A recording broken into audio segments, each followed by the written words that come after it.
Hey guys, SGT here. I wanted to have Bix Weir back on the line to give us an update, and we were going to discuss two things today, Bix. First of all, welcome. It's nice to be back on. Well, glad to have you. And we were going to talk about who the real winners were in the latest Silver Slam. We were also going to talk about the fact that you believe the CFTC is gearing up to battle the market riggers. Well, the key to understanding the CFTC is kind of the key to understanding the road to Ruta and the manipulation of all markets in order to prolong the unbacked fiat money system. If you look back at the history of the CFTC, it was put in place in the mid-'70s, or this version of it was put in place in the mid-'70s to basically run cover for the manipulation of all the markets, gold, silver, everything else that the government and the banks were doing.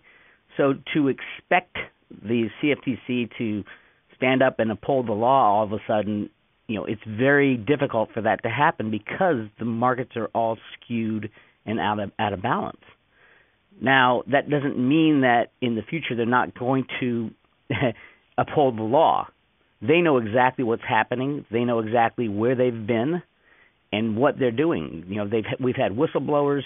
We've had Judge Painter, who was a CFTC judge, come out and in his retirement letter blow the whistle on the other judge, Judge Levine, that he was instructed by CFTC Chairman Wendy Graham back in the early 90s not to enforce any of the laws. Right. It's an amazing letter. We've had whistleblowers, Andrew Maguire. We've had plenty of evidence for manipulation. The very moment that the CFTC enforces laws on gold trading and silver trading, you will see gold and silver go crazy because you can't have an unbacked monetary system without controlling the price of gold and silver. And remember, you need to understand the ramifications of a free market in silver. A free market in silver would destroy the U.S. dollar and all unbacked fiat currencies. And for that, when that happens, you can kiss everything you held dear goodbye. All your 401k, your bank accounts, your savings accounts, all that will disappear overnight with a crash of unbacked fiat currencies. Right. The CFTC knows this. The Congress, U.S. Congress, knows this now. There are people working to return us to a backed system, and they're trying to do it in the least disruptive way possible. But the reality is there is no least disruptive way to do this. The moment you back a currency with an unbacked currency with gold or silver, people are going to start cashing in their unbacked currency for the that gold and silver. Yeah, you're right. So what you're essentially saying is that the system can't be saved. Now even Congress knows it. Everybody knows it because I've seen a lot of people in the House and Senate coming out and saying that default is around the corner and maybe it's time to start talking about it. Now, this is just new within the past few weeks that I've seen these politicians coming out and actively talking about a default. All they can do right now is try to buy time. And so is it your premise that they're trying to buy enough time to come up with a replacement currency that is backed by gold in this country? Or is the thesis more accurate that they're just giving the criminals enough time to rape and pillage, to take whatever's left that's not nailed down? The latter, the rape and pillage theory on what the criminals are doing, they are actually not trying to rape and pillage anymore. They are trying to save themselves. And you can see that with the CFTC data on the bank participation reports. When I look at all the things that happened in this latest slam, we've got 42 million ounces of silver leaving the SLV. You've got silver short covering, or SLV short covering, which is shares that were sold that were basically naked shorts of covering of 9 million ounces. You've got the COMEX.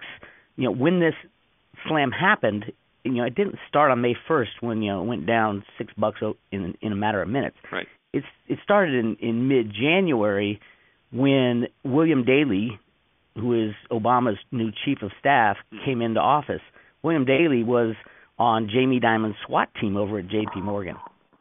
Now, when he came into office in January, you saw the price of silver rise at a, if you look at the chart, at a 45-degree angle, as if it was being controlled by a computer, which it is. All these trades are rigged and controlled by computer programs. So as soon as you hit May 1st, which is the cutoff for the next bank participation report, you saw the slam. And right now what's happening is J.P. Morgan is covering as many contracts as they can before the next bank participation report, which comes in at the beginning of June. Because at that point in time, we'll see how many contracts J.P. Morgan had covered, their short contracts, on the COMEX. I'm estimating 8,000 to 10,000 contracts, which is about 40 to 50 million ounces. So when you add all these together, and I'm not even going to touch the London bullion market, over-the-counter trade. All that is invisible, 100 times leverage, things like that. But all that metal, that physical metal that really traded hands, you're looking at up to 100 million ounces just in the SLV and just out of the COMEX. Well, yeah, and the COMEX is now down to around 30 million ounces of physical silver on hand, right? Yeah, in the registered category, if you look, the COMEX warehouses are a joke. They're owned by the banking cabal, so whether or not we believe that's there or not doesn't really matter. What is interesting is that J.P. Morgan, I believe, needed these 40 million ounces, 42 million ounces of physical silver. They couldn't get it from the COMEX because there was only 32 million ounces there.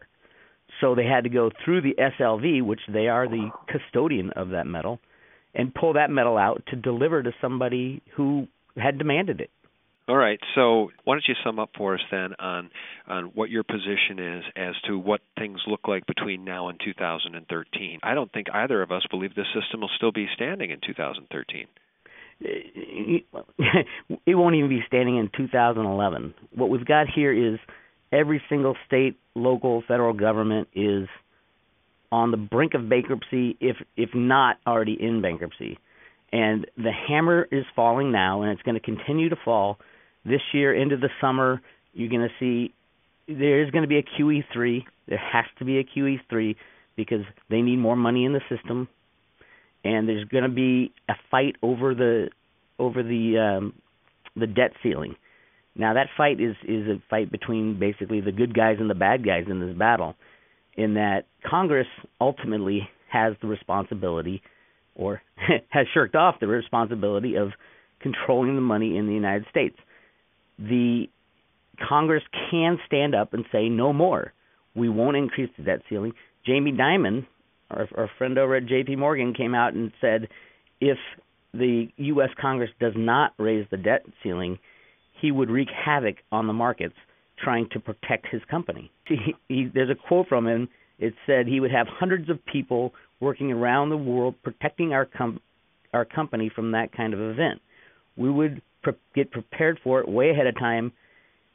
I would be taking really drastic actions. It would be really unpleasant. That's what we're seeing right now. This concludes Part 1. Click here for Part 2.